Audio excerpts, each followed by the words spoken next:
This demonstration shows you how to remove a tape cartridge bay and install an XLS drive bay. First thing we need to do is log into the Xlink homepage. Once we're in the Xlink homepage, we need to make sure that the library is in physical mode by selecting physical mode and hitting yes. Once the banner comes up, which library is now in physical mode, we need to go ahead and power off the library. To power off the library, we need to go into Service View, shut down library, and select yes. Once we've initiated the shutdown from the front panel and the doors have unlocked, we need to come around to the back and we need to flip the power switches off. Please note, depending on your XLS, you may have one power switch or a dual power input module. We need to locate the tape bays, which is the standard bay with the two black handles. The 4 screws holding the panel in, 2 on the left and 2 on the right.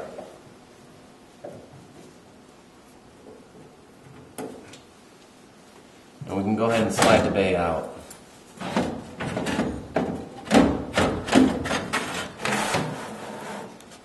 When sliding the bay out, we want to make sure to be careful of the magazine so we don't break any of the gravity lips in case we have to use it again. Once we have the magazine bay taken out, we want to go ahead and install the drive bay. Prior to installing the drive bay, we want to make sure that we remove the front cover on the drive bay. This exposes the power connector.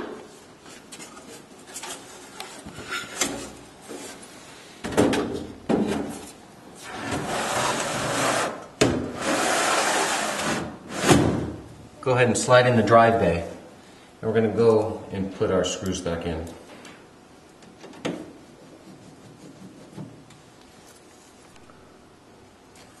Once we've installed the drive bay, depending on the amount of drives that were ordered with the drive bay, you may fill all 4 spots. If not, we do need to make sure that we install the drive filler plate.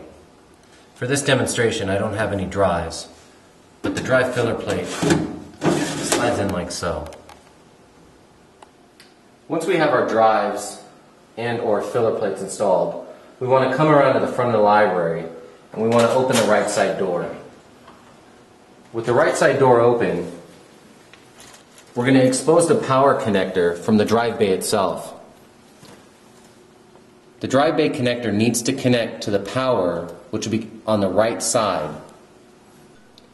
With the front door open, we're going to connect the drive bay cable to the power supply.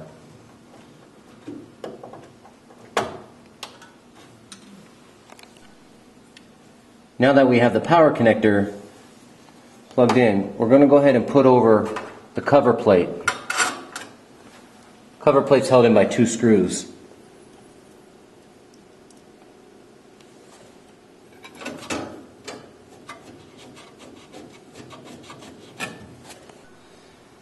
Once we got the cover plate on the drive bay, I'm going to go ahead and power back up the library.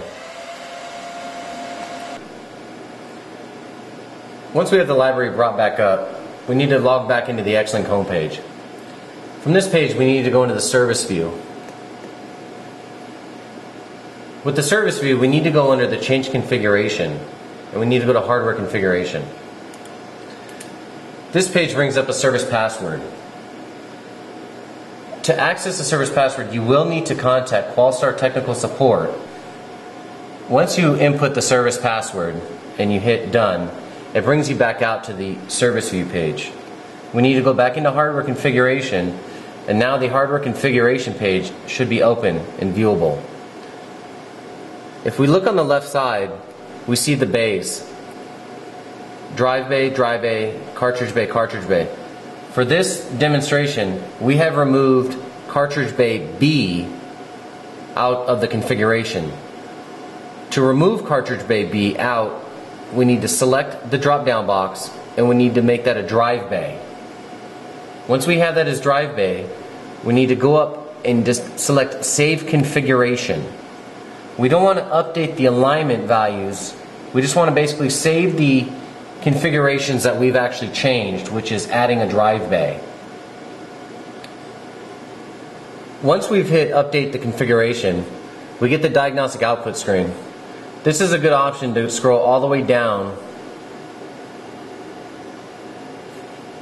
And on this, we want to make sure that exit code is 0.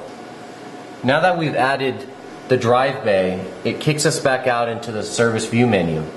From this menu, we need to go into the cabinet configuration, and we need to select Yes, Save Changes. This aligns the logical database and the physical database together and allows it to know what changes we have made. Once this has been saved, it generates the same output file, and we want to make sure also that exit code is 0. Now that my cabinet configuration has been saved, I was able to verify that exit code was 0, so the cabinet configuration was saved properly. From this screen, we need to go back into Logical Library View, and we need to go into Library Specifications. This is a screen that's going to allow us to choose that now we have new drive bay, and if we have a drive installed, it would show up here as this particular one for demonstration purposes. We can incorporate it into our library. Once we were able to incorporate the drive into the library, we can go ahead and select Save Changes.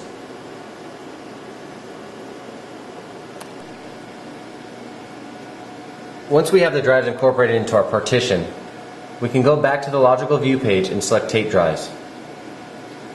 The drive shows up in our partition, but it shows up as offline and it shows up as uncalibrated.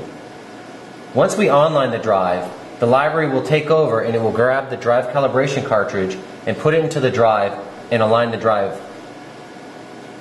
We select offline and we select yes.